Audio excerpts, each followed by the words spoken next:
Sometimes we must be reminded that pure evil really does exist. Hello everyone, my name is Anya, and in this video we're going to take a look at what happened on this day in the year 1965. The torture and murder of Sylvia Likens.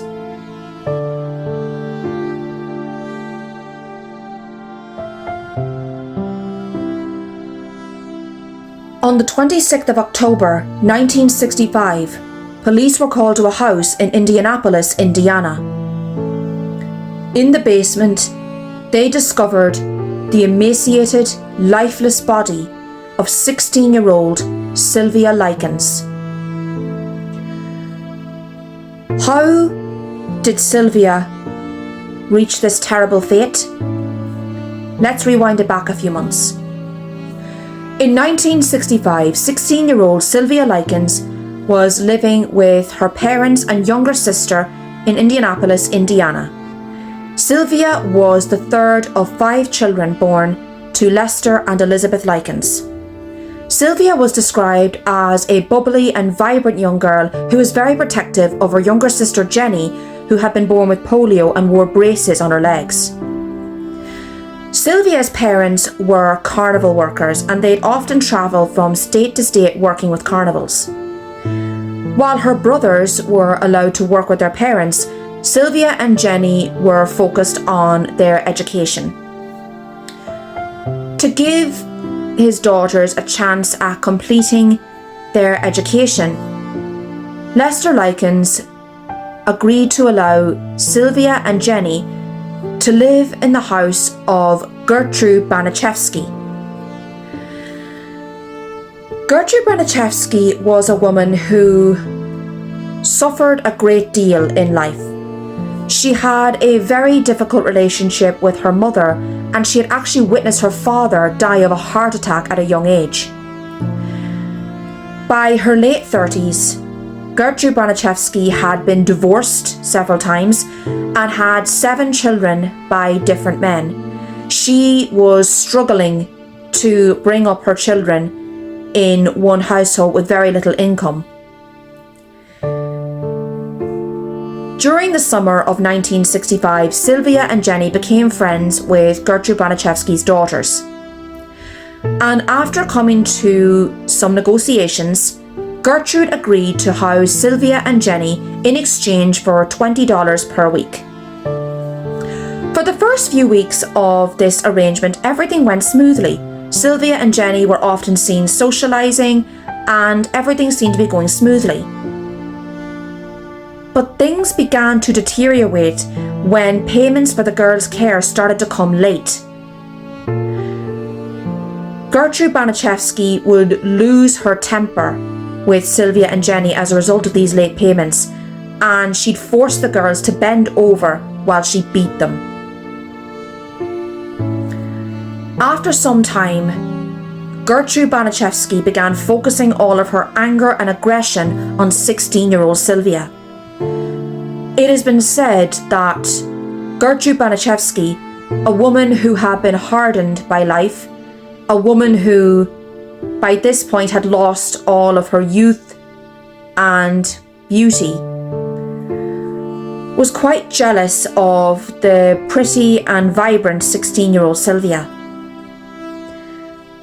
To say that Gertrude Baniszewski escalated from mere beatings to mercilessly torturing Sylvia, that is the understatement of this century. For days, weeks, months, Sylvia Likens was beaten, starved, burnt with cigarettes, forced to drink her own urine, and made to strip naked and perform sexual acts in front of Gertrude Baniszewski's children. And even more sickening, not only did Gertrude Baniszewski's children witness this abuse, but she encouraged them to participate in the torture.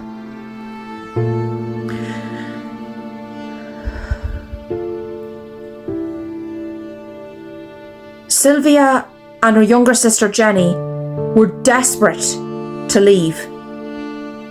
But they were warned that if they said anything, the torture would escalate.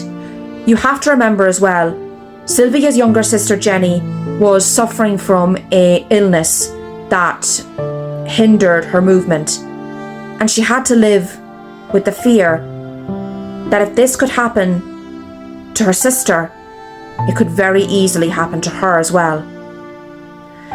You could only imagine the fear that these girls had to live with every single day in that household.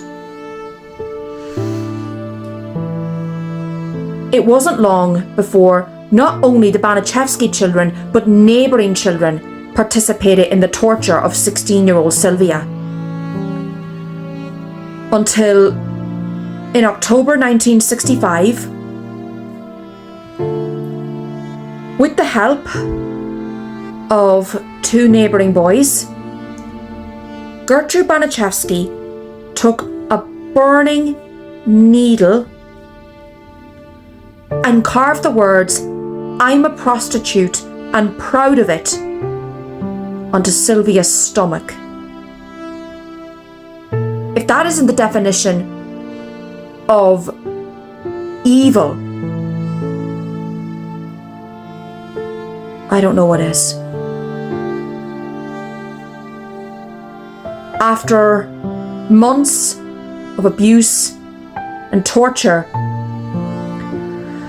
on the 26th of October 1965, 16-year-old Sylvia Likens ultimately died of her injuries.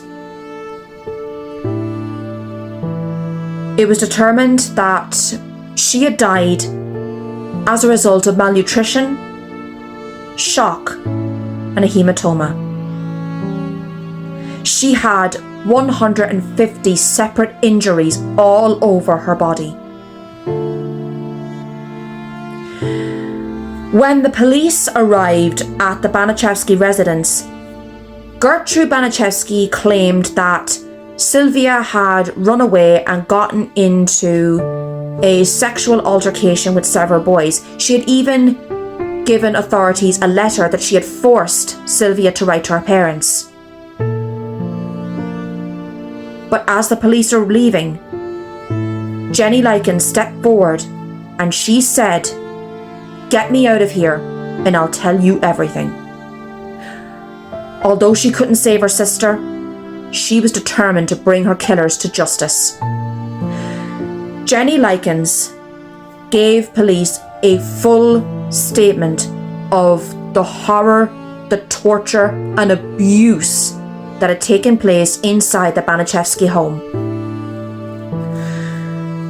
Gertrude Baniszewski, along with her daughter Paula, son John Jr., and two neighbouring boys, Richard Hobbs and Coy Hubbard, were all arrested and charged with the murder of Sylvia Likens.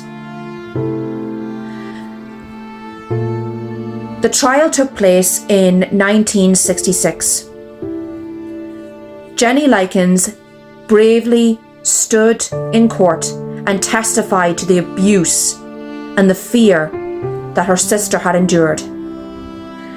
The younger Baniszewski children also gave statements of the fact that they had participated and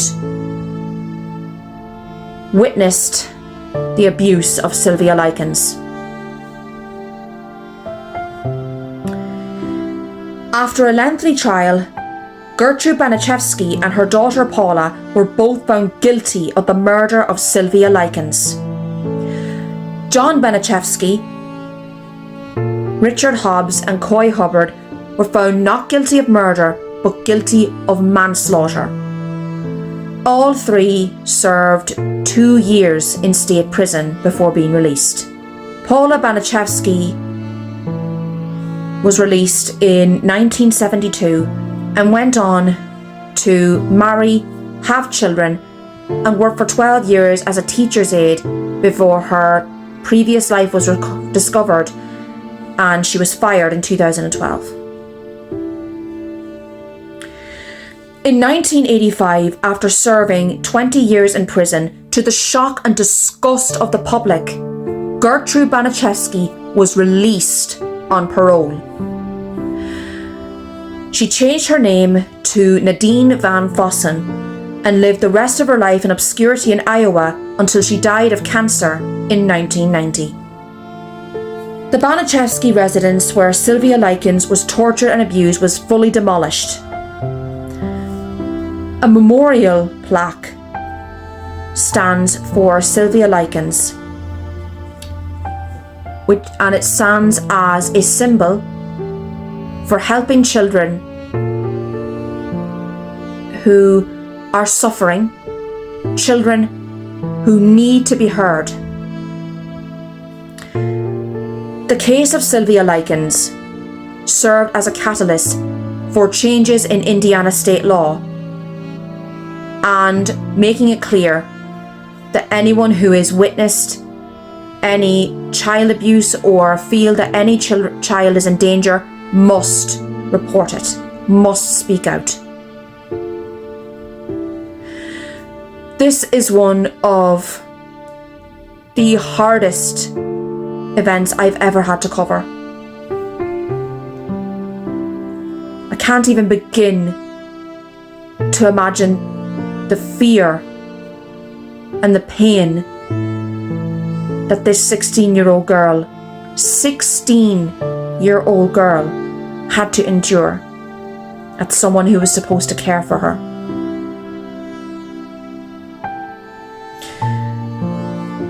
It's a case that shows that you must speak for those who need a voice. And it's a sad case that shows that we must be reminded that pure evil does exist. Thank you so much for watching this video. I really appreciate it. My name is Anya, and we just looked at what happened on this day.